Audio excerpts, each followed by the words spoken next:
Whether you're on the volcanic sands of Iceland or the expansive desert of Dubai, the technique for climbing sand dunes is identical. When climbing dunes, it's particularly important to have enough momentum. The surface offers only limited grip, but using too much power when on the slope can cause your vehicle to dig in and become stranded. To recover from this common situation, select reverse gear and move gently back down the slope. Stop with the vehicle pointing downhill if possible before you attempt the climb again. Attempting the dune with more momentum will often get you to the top more easily. Take a fresh route avoiding previous tracks, as this will reduce the drag of the wheels. Remember not to back off the power until you are on more level ground. Descending dunes requires a different technique compared with conventional downhill driving. Try to keep off the brakes when coming down the dune, as their stopping power can cause the front of the vehicle to dig into soft sand. Hill descent control should be switched off, as this system relies on the brakes. If your vehicle is fitted with terrain response, this is done automatically when you select the sand program. For safest progress, use a low gear and keep the power on, so reducing the risk of sinking into the sand. First gear may provide too much engine braking, so in this case we have used second in low range, enabling a safe and controlled descent. As with a conventional slope, the fall line will provide the safest route.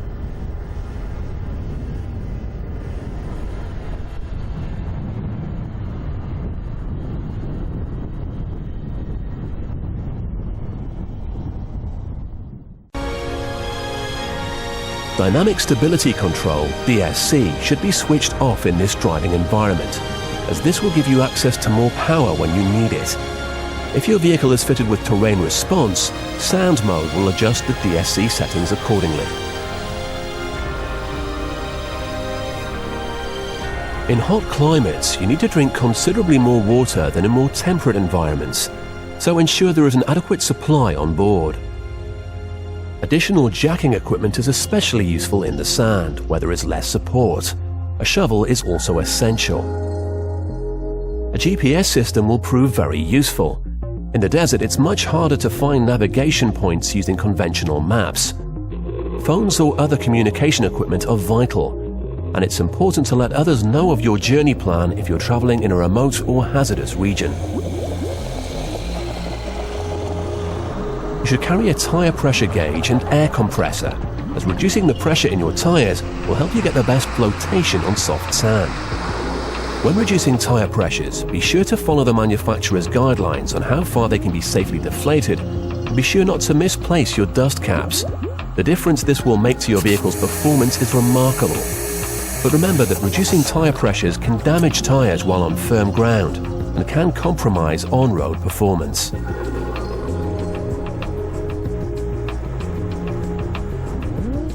Dunes are typically much steeper on their leeward side, so a gentle ascent may disguise a sudden drop beyond the summit.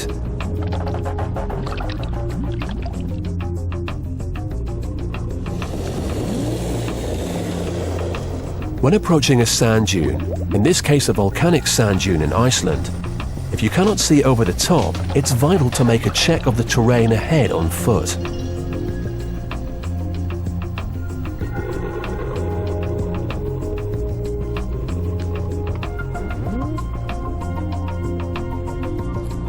If you're uncertain of the lie of the land, it's safer to back off and seek an alternative route, rather than to risk driving your vehicle into a hazardous position.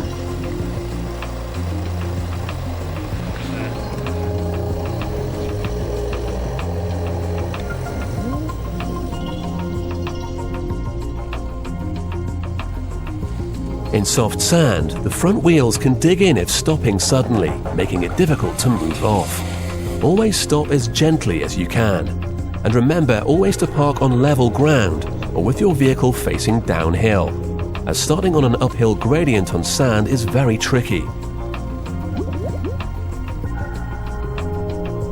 Pull away with minimal throttle to further reduce the chances of wheel spin.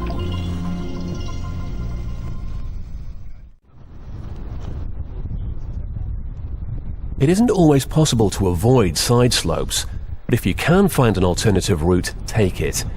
There is a real danger of sliding sideways on the sand, which can result in you becoming stuck as you dig into the soft ground. This will also increase the angle of side tilt, which in extreme situations could result in a rollover. Should you find yourself in this situation, steer down the slope and use a gentle throttle to regain control of the vehicle. Never steer uphill, as this can make the vehicle less stable.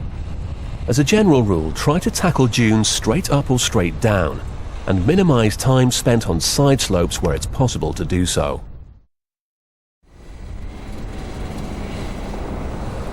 Sometimes getting stuck in sand is unavoidable. If you're not driving in convoy and don't have another vehicle to tow you out, consider what recovery options you have available. In this case, a shovel and air jack. To use an air jack in this scenario, first clear some sand away from the vehicle underside.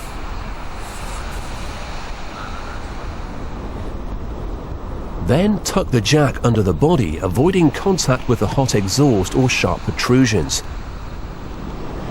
And ensure the exhaust tube is securely attached.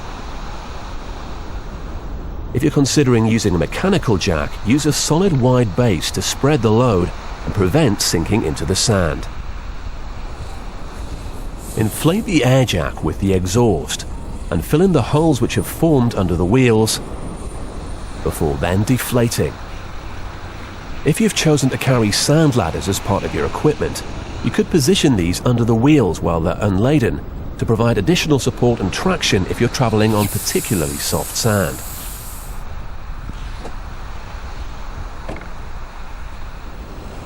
Reversing out is usually the best method of continuing progress.